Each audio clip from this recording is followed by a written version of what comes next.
सुखदेव जी महाराज वर्णन करते हैं कि भगवान पिता रात्रि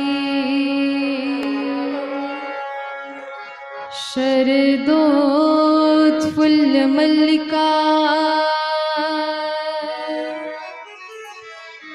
विक्षरन्तुं मनश्चक्रे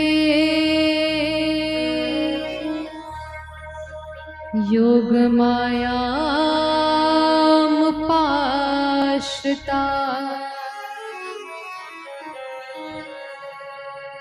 आज जैसे सुखदेव जी महाराज वर्णन करते हैं तो पहला शब्द क्या कहा, बोले भगवान पिता रात्रि शरदोत्फुल्ल मल्लिका। ये भगवान के द्वारा की गई लीला है, अर्थात सुनकर आनंद लेने की लीला है, अनुकरणीय नहीं है, अनुकरण करने योग्य लीला नहीं है। गोविंद की इस रास लीला की कथा देखिए, कहते हैं कि 18 पुराणों में सबसे श्रेष्ठ भागवत जी का स्थान है और भागवत जी में 12 स्कंध में 10वें स्कंध को श्रेष्ठ कहा गया है। उस 10वें स्कंध में भी रास पंचाध्यायी की जो 5 अध्याय हैं उसे श्रेष्ठ, और रास पंचाध्यायी में जो गोपी गीत है उसे भागवत जी का प्राण कहा गया है। महाराज जैसे शरीर के जीव के 5 प्राण कहे गए हैं, प्राण अपान उदान समान और व्यान, इसी प्रकार भागवत जी के 5 प्राण हैं। ये रास पंचाध्यायी की कथा, इसलिए सबसे निवेदन है इस कथा को सभी बड़ी सतर्कता से सावधानी से सुनिए। सावधानतया शृणु, बड़ी सावधानी से सुनने योग्य कथा है, क्योंकि महाराज यदि आपने थोड़ी भी असावधानी की तो आपके मन में संशय हो सकता है, और कहते हैं संशय आत्मा विनश्यति, संशय होना विनाश का कारण होता है। इसलिए सबसे निवेदन है सब बड़ी सतर्कता से ध्यान पूर्वक सुनिए। सबसे पहली बात तो यह है कि गोपी कौन है, गोपी किसे कहते हैं, यह समझना बड़ा आवश्यक है। हम लोगों ने मन में एक भ्रांति पाल ली है, एक भ्रम रख लिया है कि गोपी केवल किसी नारी को कहा गया है, गोपी केवल किसी स्त्री को कहा गया है, केवल कोई स्त्री ही गोपी हो सकती है, ऐसा बिल्कुल नहीं है।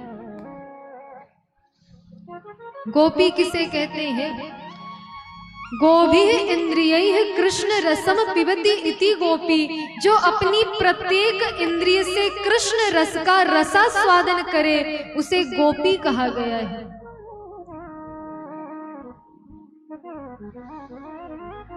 गोपी केवल कोई लहंगा पहनने वाली, कोई चुनरी ओढ़ने वाली, केवल वही गोपी नहीं है। गोपी तो हृदय का भाव होता है, विशुद्ध भाव होता है। यदि हृदय में निर्मल प्रेम है, गोपी भाव है, तो एक पुरुष देह में रहने वाला भी गोपी भाव को प्राप्त कर सकता है। गोपी हृदय का एक भाव है।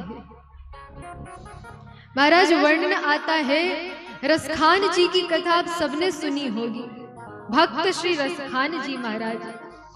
एक बार जब अकबर ने कहा कि रसखान आपको आगरा जाना है किसी काम से, बोले ठीक है, लेकिन ध्यान रखना गलती से भी उस वृंदावन में रुक मत जाना, उस वृंदावन में मत चले जाना। रसखान जी ने कहा क्यों, बोले क्योंकि हमने सुना है कि वहां एक टेढ़ी टांग वाला चोर रहता है और भोला भाला मन देखकर चुरा लेता है, फिर वो किसी काम का नहीं रह जाता, इसलिए आप वृंदावन मत जाना। रसखान जी ने कहा हम डरते हैं क्या किसी से, हम तो जाएंगे। जैसे वृंदावन आए महाराज, वृंदावन में चारों दिशाओं में रसखान केवल और केवल यही खोजने का प्रयास करते कि वो जो टेढ़ी टांग वाला चोर कहा गया था, वो टेढ़ी टांग वाला चोर मुझे दिखाई क्यों नहीं देता।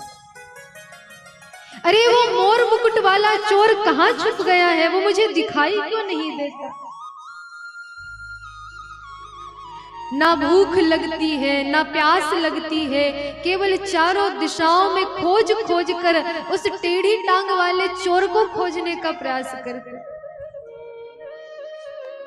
और महाराज हमारे ठाकुर जी तो है ही लीला पुरुषोत्तम, उन्हें तो महाराज निर्मल हृदय भोले भाले भक्तों के साथ लीला करने में सबसे बड़ा आनंद आता है। हमारे ठाकुर जी का स्वभाव, कुछ दिन व्यतीत हो गए, रसखान केवल चारों दिशाओं में खोजने का प्रयास करता, और आज इतनी आतुरता बढ़ी कि रसखान जी ने क्या देखा, बोले सामने से लाखों गायों की झुंड चली आ रही है, आगे गाय पाछे गाय, इत गाय उत गाय, चारों दिशाओं में गायें ही गायें हैं, और लाखों गायों के चरणों से धूल उड़ रही है, और उस धूल के मध्य में से नीलमणि जैसा दिव्य शरीरधारी, पीली पीतांबरी धारण किए हुए, मोर मुकुटधारी, वंशीधारी, घुंघराले केशों की अलकावली फैलाते हुए, अपने अधर पर अपनी मुरली को रखकर मुरली का दिव्य निनाद करते हुए, एक क्षण के लिए रसखान जी को ठाकुर जी का दर्शन हो गया। और महाराज बस एक ही क्षण में दर्शन देकर ठाकुर जी ने अपने स्वरूप को अंतर्धान कर लिया। अब तो महाराज रसखान जी की स्थिति ऐसी हुई, दौड़े दौड़े संतों के पास जाते, संतों से जाकर कहते, भैया वो नीलमणि जैसा, वो सांवला सलोना, वो मोर मुकुट वाला, वो घुंघराले केशों वाला, वो कैसे मिलता है, वो कहाँ मिलता है, उसका दर्शन कैसे होगा। किसी ने कहा यमुना जी में डुबकी लगाओ तब दर्शन मिलेगा, किसी ने कहा रमण रेती में जाकर लौटोगे तो ठाकुर जी मिलेंगे। लोग एक बार लोट लगाते, लेकिन रसखान जी महाराज 100 बार लोट लगाया करते। किसी ने कहा गले में कंठी माला पहन लो, तुलसी माला पहन लो, ठाकुर जी प्राप्त हो जाएंगे, उनका दर्शन हो जाएगा। लोग एक कंठी माला पहनते, रसखान जी अपने पूरे शरीर में माला धारण कर लेते। व्याकुलता इतनी बढ़ गई, तड़प इतनी बढ़ गई उस दर्शन के लिए। वर्णन आता है कि अकबर जैसे ही आया और अकबर ने आकर कहा रसखान जी हमारे साथ नहीं चलोगे। रसखान जी ने कहा भैया कौन रसखान, अरे मैं तो अपने गोविंद की एक गोपी हूँ, देखो कब से मैंने माखन निकाल कर रखा है, लेकिन वो माखन चोर ऐसा छलिया है, सब गोपी के घर जाकर चोरी करता है, पर मुझ गोपी के घर आकर कभी चोरी ही नहीं करता। मैं तो अपने कन्हैया की एक गोपी हूँ। रसखान जी में गोपी भाव प्रकट हो गया। महाराज इससे स्पष्ट होता है कि गोपी हृदय का एक भाव है, केवल गोपी को स्त्री देह समझने का भ्रम मत करिएगा। गोपी तो हृदय का वो प्रेम भाव है जिससे कन्हैया रीझ जाते हैं, जिससे ठाकुर जी रीझ जाते हैं। और शिवजी महाराज स्वयं गोपी बनकर ब्रज में आए। आज भी आप दर्शन करने जाएंगे सेवा कुंज में श्री गोपेश्वर महादेव, दिन में तो उनका श्रृंगार, शिवजी का श्रृंगार सामान्य रहता है, पर जैसी सायंकाल होता है गोपेश्वर महादेव का श्रृंगार गोपी भाव से किया जाता है। महाराज नाक में नथ पहनाया जाता है, चुनरी उड़ाई जाती है, और शिवजी महाराज गोपेश्वर महादेव बनकर तैयार होते। इसलिए कभी ये भ्रम मत रखिएगा कि गोपी केवल कोई नारी देह है, केवल कोई स्त्री देह है। गोपी हृदय का भाव है। और ये गोपियां हैं कौन? वर्णन आता है कि जिस समय राघवेंद्र सरकार दंडक वन से प्रवेश करने लगे और संतों ने दर्शन किया तो संतों के हृदय में भाव आया कि हमारे प्रभु कितने सुंदर हैं, राघवेंद्र सरकार कितने सुंदर हैं। यदि हम दासी भाव से इनकी सेवा करती तो कितना अच्छा होता। लेकिन महाराज राम जी का स्वभाव क्या है, आप सत्य मानिए, आपने जीवन में यदि प्रभु से मिलन में, भगवत भक्ति में जो इच्छा हृदय में प्रकट कर दी, ठाकुर जी वो पूर्ण अवश्य करते हैं, कभी ना कभी वो पूर्ण अवश्य करेंगे। ये इनका स्वभाव है। जैसे ही संतों के हृदय में ये इच्छा आई, राम जी ने कहा अभी तो हम मर्यादा पुरुषोत्तम के रूप में अवतार लेकर आए हैं, लेकिन आप चिंता मत करिए, आप सबको थोड़ी प्रतीक्षा करनी पड़ेगी और उसके पश्चात जब हम लीला पुरुषोत्तम योगेश्वर का अवतार लेकर आएंगे तो आपके हृदय की ये इच्छा भी पूर्ण हो जाएगी।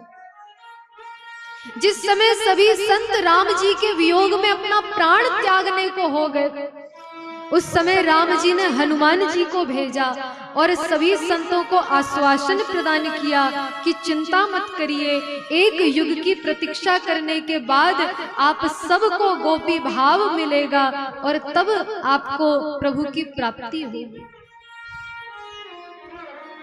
महाराज दंडक वन के वही संत, वही भक्त आज ब्रज में गोपी बनकर आए हैं।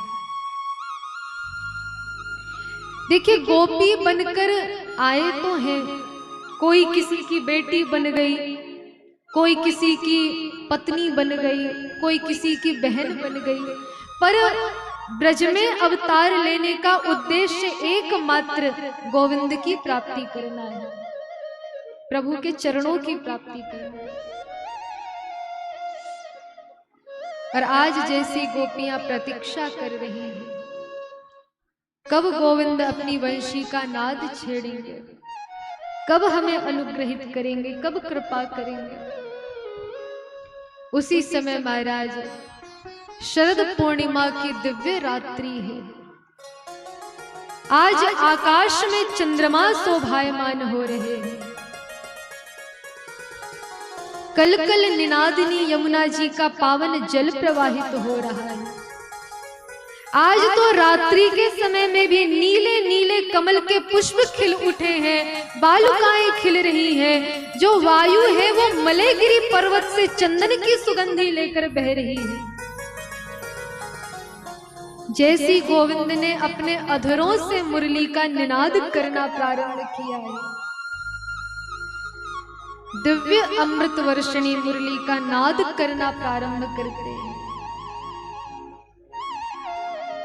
सभी गोपियां श्रवण करने लगी। और आज एक कैसी विचित्र बात, देखिए, वंशी है एक, बजाने वाला है एक, लेकिन उसे सुनने वाले हैं अनेक। और जो सुनता है उसे ऐसा लगता है कि आज तो गोविंद वंशी में हमारा नाम लेकर पुकार रहे, हमें पुकार रहे हैं। जो गोपी जिस कार्य को कर रही थी उस कार्य को छोड़कर भाग चली, और आज जैसी गोपियां भागी भागी दौड़ी दौड़ी चली आई हैं, गोविंद ने वंशी का निनाद करते करते नेत्र खोलकर देखे तो क्या देखते हैं, बोले सामने लाखों गोपियां चली आ रही। जैसी गोपियों को देखा, ठाकुर जी ने पहले तो स्वागत किया, स्वागतम वो महाभागा प्रियम किम करवाणी वह ब्रजस्यानामयम कश्चित भृतागमन कारणम। पहले तो स्वागत करते हैं। गोपियां बड़ी प्रसन्न हुई। गोपियों ने विचार किया कि पहले तो वंशी में हमारा नाम पुकारते हैं और नाम सुनकर जब हम दौड़ी चली आई तो आज गोविंद हमारा स्वागत कर रहे हैं। लेकिन स्वागत करते ही गोविंद ने एक विचित्र प्रश्न कर दिया। भगवान ने कहा, आप सब आई हैं तो स्वागत तो करते हैं, लेकिन ये बताओ आपके आने का कारण क्या है, क्यों आई हो?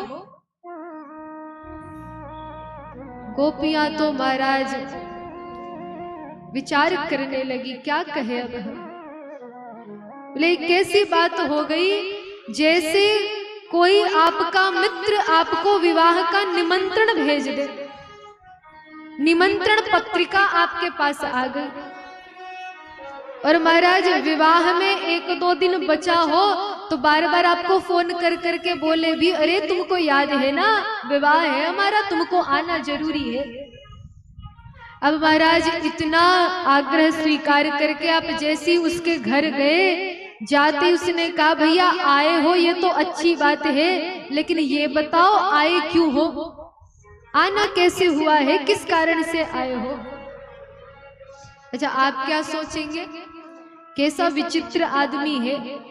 पहले तो निमंत्रण पत्रिका भेज दी, 1-2 दिन पहले फोन कर करके हमको कहा भी कि आना जरूरी है, आना जरूरी है, और जब आ गए तो कहता है कि आने का कारण क्या है, क्यों आए हो?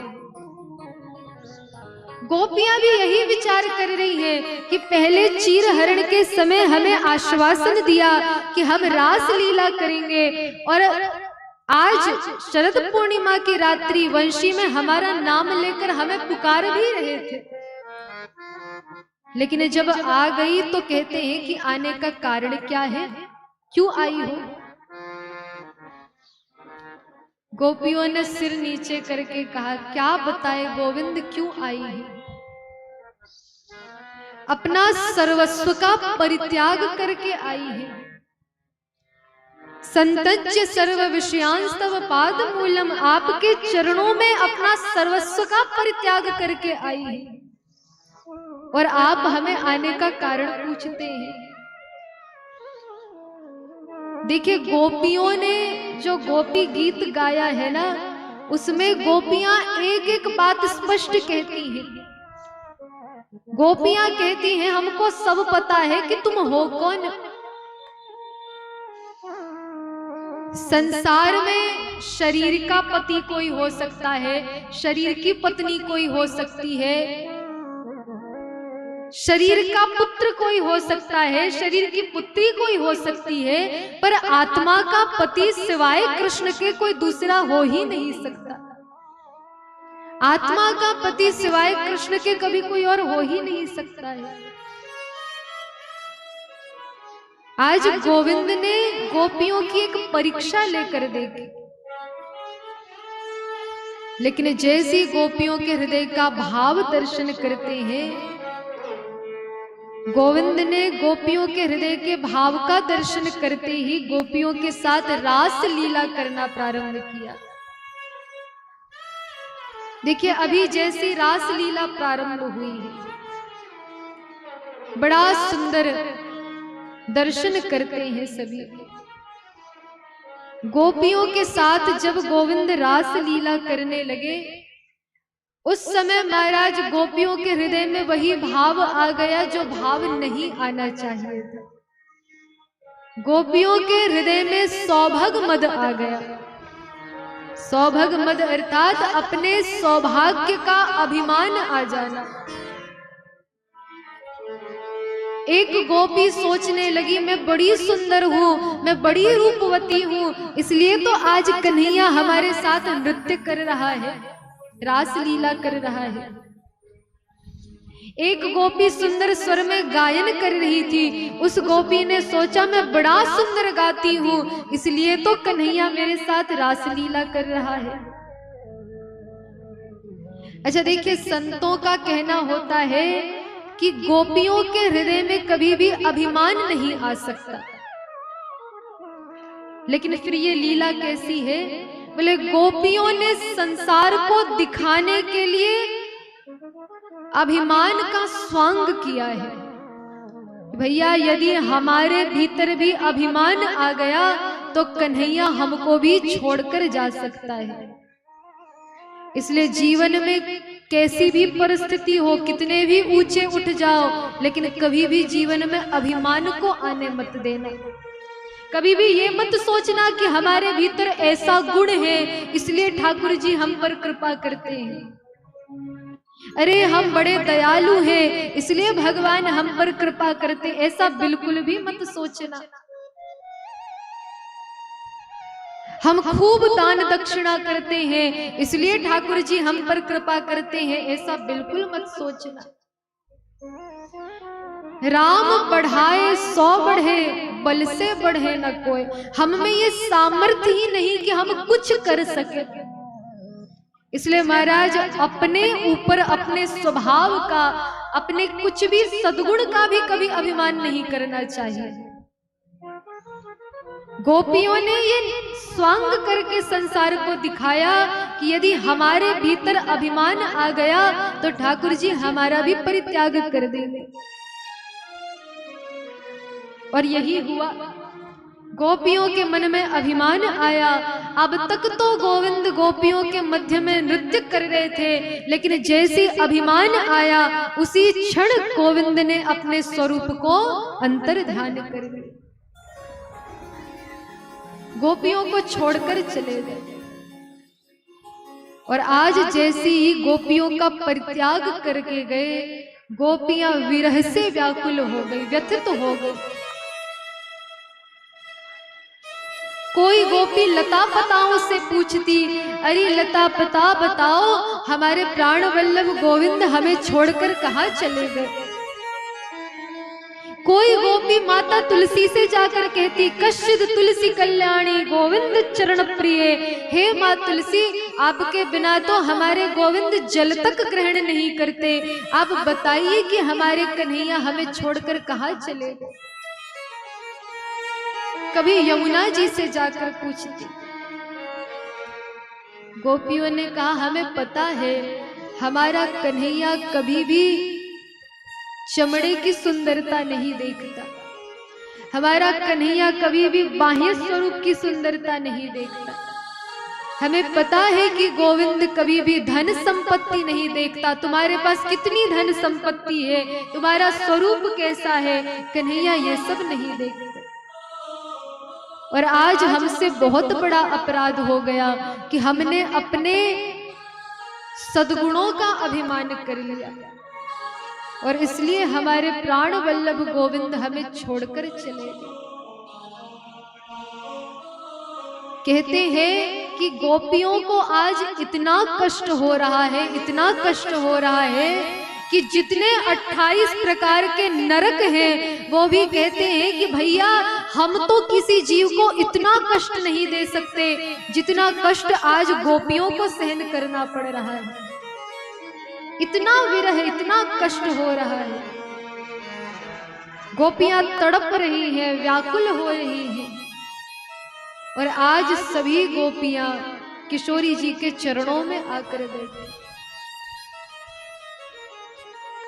सब गोपियों ने किशोरी जी के चरणों का आश्रय प्राप्त किया, और गोपियों ने अपने विरह की वेदना शब्दों के रूप में, एक गीत के रूप में गाकर व्यक्त किया है, जिसे भागवत जी में गोपी गीत के नाम से वर्णन करते हैं। और इस गोपी गीत का प्रभाव है कि जो जीवन में नित्य प्रति गोपी गीत का आश्रय प्राप्त करता है, कभी ना कभी ठाकुर जी उस पर कृपा करते हैं, उसके साथ रास लीला में प्रवेश करते हैं। गोपियों ने अपने हृदय की विरह वेदना को गीत के रूप में गाया है, गीत के रूप में वर्णन किया है। आइए हम भी 2-4 श्लोकों का आश्रय प्राप्त करें। गोपियां कहती हैं कि हे गोविंद, जयति तेधिकं जन्मना ब्रज श्रयत इंदिरा शश्वदत्रहि दयित दृश्यता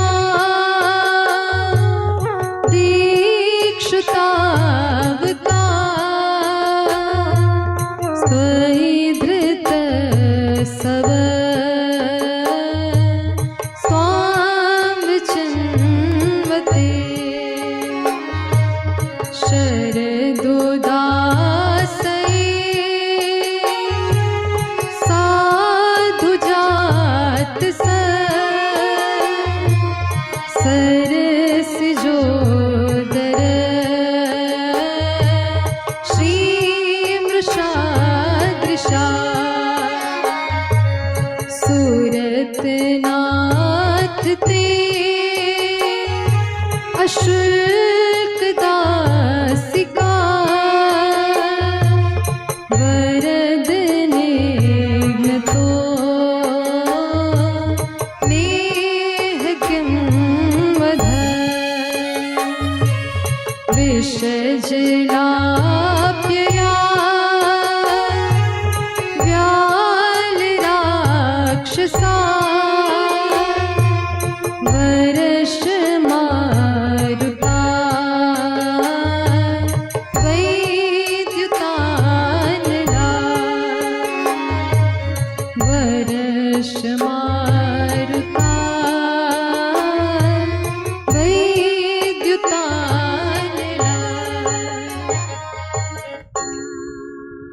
आज गोपियां गोपी गीत का वर्णन करती। वैसे तो 19 श्लोकों में गोपी गीत का वर्णन है, लेकिन 2-3 श्लोकों का हम गान कर रहे हैं।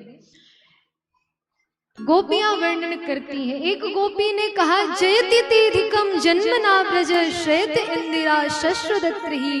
हे गोविंद, आपके जन्म से हमारा ब्रजमंडल धाम इंदिरा अर्थात माता लक्ष्मी का निवास स्थान बन गया। आपके जन्म से हमारे ब्रज का प्रभाव बढ़ गया। दूसरी गोपी ने कही, अरे क्या कहती है, ऐसे मत कह। गोपी ने कहा, क्यों, हम सही तो कह रहे। गोपी कहती, नहीं नहीं, ऐसा बिल्कुल नहीं है कि कन्हैया के जन्म से हमारे ब्रज का प्रभाव बढ़ गया। बोले फिर क्या बात है। बोले अरे हमारे ब्रज में जन्म लेने से उस कन्हैया का प्रभाव बढ़ गया। हमारे ब्रज की भूमि इतनी पावन है। फिर तीसरी गोपी कहती है कि हमारे जीवन का यदि धन कोई है, देखिए ब्रजवासी बहुत बड़े धनी हैं, ऐसा कहीं वर्णन नहीं आता, लेकिन महाराज फिर भी ब्रजवासी अपने आप को सबसे बड़ा धनी समझते हैं। बोले क्यों? क्योंकि जीवन का सबसे बड़ा धन, संसार का सबसे बड़ा धन गोविंद रूपी धन हमारे पास है, इसलिए हम सबसे बड़े धनी हैं। फिर एक गोपी कहती, कन्हैया यदि हमें इसी प्रकार विरह रूपी अग्नि में जलाकर मारना था तो तुमने जब ब्रज में दावाग्नि लग गई उस अग्नि का पान क्यों कर लिया? उसी समय हमें जलकर मर जाने देते। यदि इसी प्रकार विरह की अग्नि में जलाकर मारना था तो कालिया नाग के विषैले विष से हमारी रक्षा क्यों की? उसी समय मर जाने देते। यदि इसी प्रकार मारना था तो देवराज इंद्र के कोप से हमारी रक्षा क्यों कर ली? उसी समय हमें बहकर मर जाने देते। आपने हर क्षण हमारी रक्षा की, लेकिन आज हमें विरह रूपी अग्नि में जलाकर मारना चाहते हो। एक गोपी कहती है, अटति यद भवान वन्हि काननम त्रुटिर्युगायते त्वाम पश्यता। कन्हैया तुम्हें पता है, जिस समय हम तुम्हारा दर्शन करती हैं और ये जो पलकें हैं ये एक क्षण के लिए यदि नीचे गिर भी जाती हैं तो हमें लगता है कि अरे विधाता, इस विधाता को विधाता किसने बना दिया?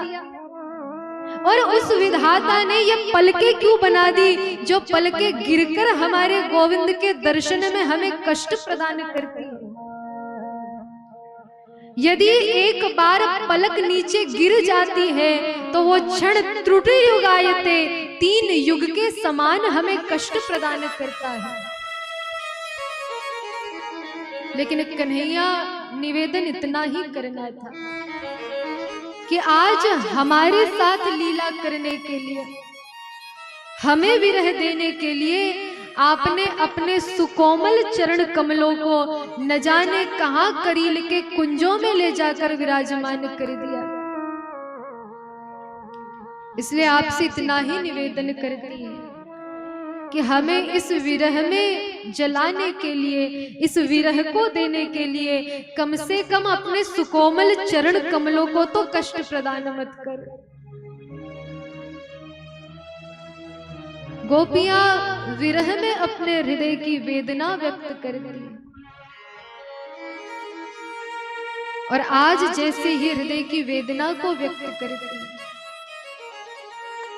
गोपी गीत के पश्चात गोपियों ने आज एक स्वर में इतना विरह हुआ है कि रुरुदु सुस्वरम राजन कृष्ण दर्शन लालसा, गोविंद की दर्शन की लालसा में, कृष्ण की दर्शन की लालसा में आज सभी गोपियां एक स्वर में रोना प्रारंभ करती हैं,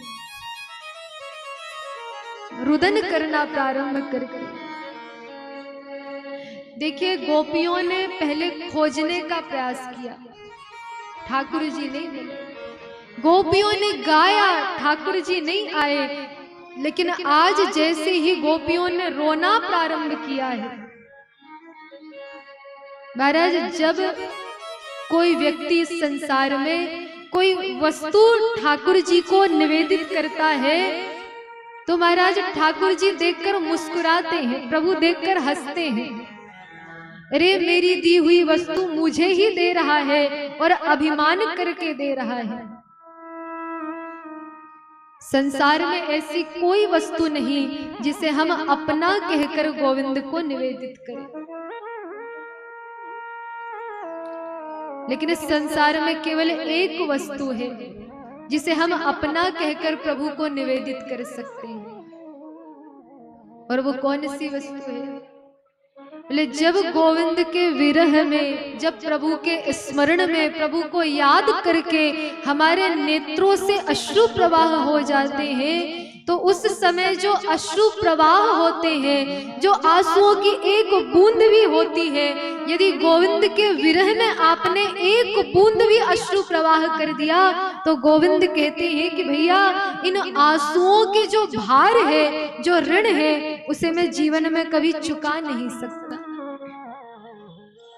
इसलिए तो कबीरदास आदि संत कहा करते कि कबीरा हंसना छोड़कर रोने से कर प्रीत, कि कबीरा हंसना छोड़कर रोने से कर प्रीत, और बिन रोए किन पाइया प्रेम प्यारा मीत। महाराज, बिना रोए किसने पाया है? मीराबाई ने पाया, रोकर पाया। नरसिंह मेहता ने पाया, रोकर पाया। सूरदास ने पाया, रोकर पाया। और आज गोपियों ने भी कृष्ण को प्राप्त किया है तो रोकर ही प्राप्त किया। इसलिए तो भक्त कहते हैं कि गोविंद सिवा आंसू बिंदु के ओ मेरे मालिक, मैं कुछ भी चढ़ाने के काबिल नहीं। यदि हम अपना कहकर कुछ दे सकते हैं तो वो हमारे नेत्रों से बहने वाली अश्रु की धारा है। और आज जैसे ही गोपियों ने रोना प्रारंभ किया, ठाकुर जी से रहा नहीं गया, और आज गोविंद ने कैसा स्वरूप धारण किया? बोले, पीतांबर धरा सृग्वी साक्षात मन्मथ मन्मथ। बड़ा सुंदर पीतांबर धारण करके मन्मथ अर्थात कामदेव के मन को भी मोहित करने वाला दिव्य स्वरूप धारण करके गोविंद प्रकट हुए हैं। बोलिए रास रासेश्वर भगवान की जैसी गोविंद प्रकट हुए हैं। गोपियों को लगा मानो हमारे शरीर से निकले हुए प्राण वापस आ गए। और आज सभी गोपियां ऐसे खड़ी हुई जैसे उनके शरीर से निकले हुए प्राण वापस आ गए। गोपियां दौड़ी दौड़ी गई। कोई गोपी गोविंद के चरणों को सहलाती है, कोई गोपी उनके हाथ को पकड़ती है, कोई गोपी एकटक निहारती है। गोपियों ने कहा, कन्हैया, तुमने हमें इतना विरह क्यों प्रदान किया? क्यों हमें इतना कष्ट दिया? गोविंद कहते, गोपियों, ये तो मेरा स्वभाव है। जैसे किसी व्यक्ति को धन मिले और धन मिलने के बाद अकस्मात वो धन खो जाए तो वो व्यक्ति उस धन को प्राप्त करने के लिए निरंतर लालायित रहता है। खोया हुआ धन कब मिल जाए, कब मिल जाए। हमारे ठाकुर जी का ये स्वभाव है कि एक क्षण को तो अपनी लीला करते हैं, एक क्षण को थोड़ा मिलन देते हैं, लेकिन उसके पश्चात विरह देकर देखना चाहते हैं कि मेरे विरह में मेरे भक्त की क्या स्थिति होती है, इसका प्रेम कैसा है। ये प्रभु का स्वभाव है। गोविंद कहते, लेकिन गोपियों आज मैंने तुम्हारे प्रेम का दर्शन किया है, और इसलिए आज केवल रास लीला नहीं, आज तो महारास लीला का आयोजन होगा। राज जैसे ही महारास लीला का आयोजन हुआ है। दोए दोए गोपी बीच बीच माधव, रासोत्सव संप्रवृत्तो गोपी मंडल मंडित है, योगेश्वरेण कृष्णेण तासा मध्य द्वयोर्द्वयः। जितनी गोपियां उतने गोविंद ने अपने स्वरूप का विस्तार किया है।